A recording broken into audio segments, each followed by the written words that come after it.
Kerajaan Patani atau Kesultanan Patani Darussalam merupakan kerajaan Islam yang terbentuk pada abad ke-14 Masehi. Sebelumnya kerajaan ini bernama Langkasuka.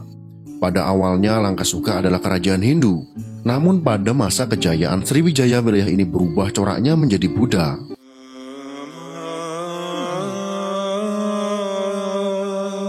Kerajaan Langkasuka berada di pedalaman, sehingga menyulitkan perdagangan dan perniagaan.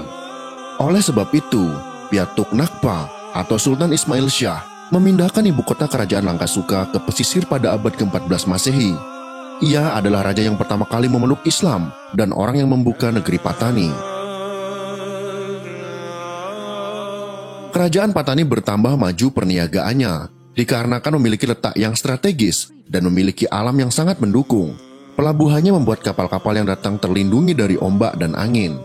Kerajaan Patani mencapai puncak kegemilangannya saat dipimpin oleh raja-raja perempuan. Salah satunya adalah Raja Ungu yang memerintah pada tahun 1624 sampai dengan 1635 Masehi.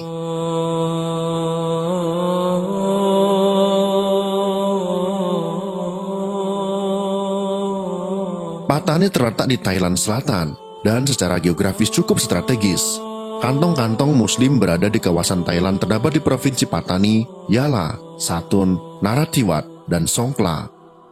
Di provinsi-provinsi tersebut, rata-rata dihuni sekitar 70-80% Muslim. Selain itu, Muslim juga tersebar di beberapa wilayah seperti Patalung, Krabi, dan Narakon serta Marat. Islam masuk ke Patani diperkirakan sekitar abad ke-10 sampai dengan 11 Masehi. Dibawa oleh pedagang-pedagang Arab seperti dari Yaman yang sejak zaman Nabi Muhammad telah menjadi tempat persinggahan dagang.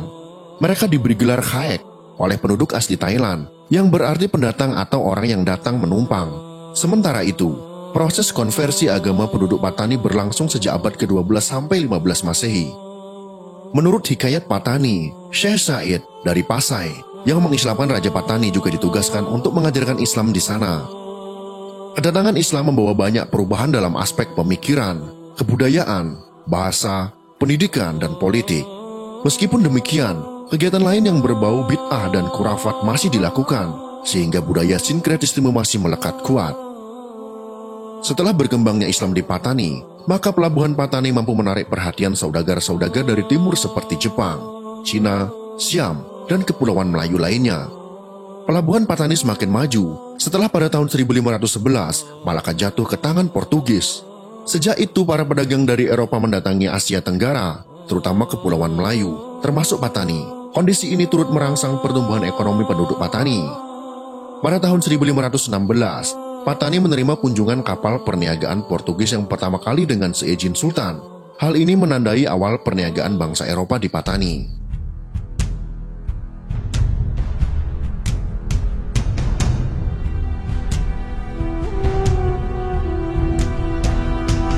Kerajaan Patani mencapai puncak kejayaan saat dipimpin oleh raja-raja perempuan. Bermula dari Raja Hijau yang memerintah pada tahun 1584 sampai dengan 1616 Masehi. Kemudian Raja Biru yang memerintah pada tahun 1616 sampai dengan 1624 Masehi. Kemudian Raja Ungu yang memerintah pada tahun 1624 sampai dengan 1635 Masehi. Dan yang terakhir adalah Raja Kuning yang memerintah pada tahun 1635 sampai dengan 1688 Masehi.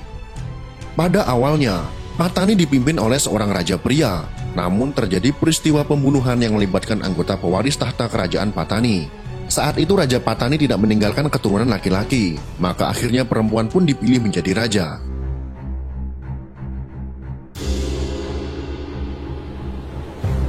Masa pemerintahan raja perempuan tidak dapat dipandang sebelah mata, terutama dalam bidang ekonomi dan politik. Hal ini berkat hubungan perdagangan dengan Portugis, Siam, dan Jepang. Pada masa pemerintahan raja perempuan, Patani mulai bekerja sama dengan Belanda, Inggris, dan Jepang. Pada tahun 1624, Raja Ungu naik tahta menggantikan Raja Hijau. Raja Ungu sebelumnya merupakan permaisuri Pahang, tetapi kembali ke Patani setelah suaminya meninggal. Ia dianggap sebagai raja perempuan Patani yang paling handal dan ambisius. Masa pemerintahannya tidak lama. Dalam masa pemerintahannya, Patani mengalami sebuah pertempuran besar dengan Siam pada tahun 1632 sampai dengan 1634 Masehi. Namun pertahanan kota Patani saat diperintah oleh Raja Ungu sangat unggul karena dibuat benteng di sekelilingnya. sehingga berhasil mempertahankan kedaulatannya. Kebesaran Raja Ungu juga tidak dapat terlepas dari pengalamannya yang pernah hidup bersama Sultan Pahang. Usia Raja Ungu saat memerintah Patani tidak muda. Hal tersebut menandakan bahwa ia sudah matang dalam menjalankan roda pemerintahan di Patani. Di bawah pemerintahannya, Patani mengalami kemajuan di berbagai bidang. Kondisi itu bertahan hingga masa pemerintahan Raja Kuning, sehingga dalam waktu yang relatif singkat, mampu menjelma sebagai kekuatan perdagangan yang disegani di daerah Semenanjung Melayu. Selain Johor, tidak ada negeri lain di sebelah timur Semenanjung Melayu yang memiliki kemakmuran layaknya Patani.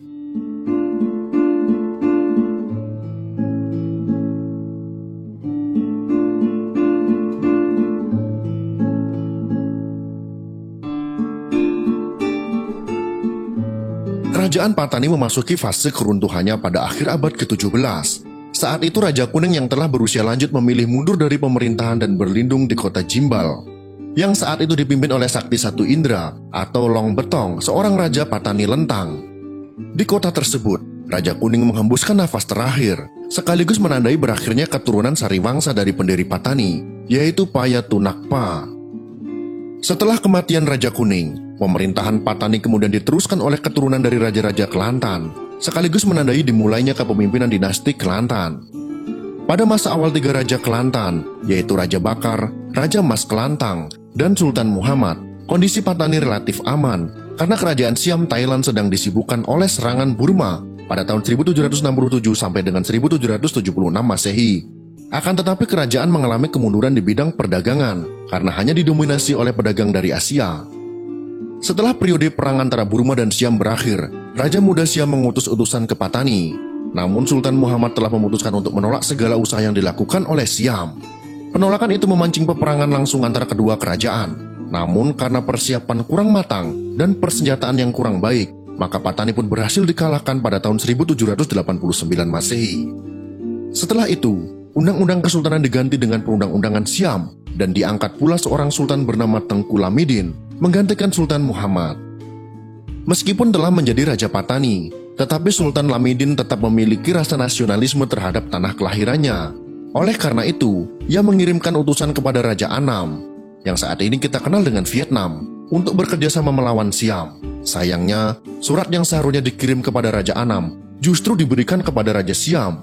Tentu saja hal ini memicu kemarahan Raja Siam. Akhirnya pada tahun 1791, Kerajaan Siam menyerang kembali Kerajaan Patani dan memilih Datuk Pangkalan sebagai pemimpin Patani.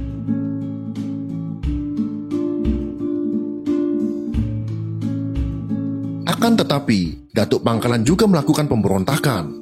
Namun perlawanan Datuk Pangkalan berhasil dipatahkan, sekaligus menandai berakhirnya kepemimpinan bangsa Melayu atas Patani.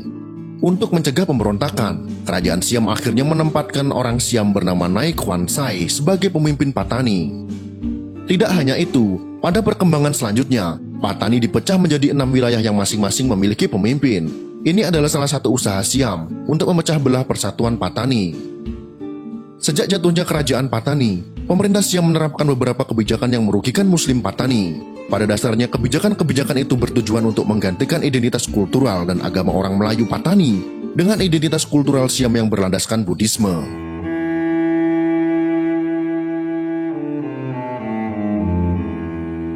Itulah sekelumit sejarah tentang Patani Darussalam, negeri Melayu yang terjajah. Semoga informasi ini bisa memberikan sedikit pengetahuan kepada kalian semuanya. Jika kalian suka dengan video ini, silahkan berikan jempol ke atas. Dan jika kalian menganggap video ini bermanfaat, maka bagikanlah untuk teman-teman Anda yang lain. Terima kasih sudah menonton.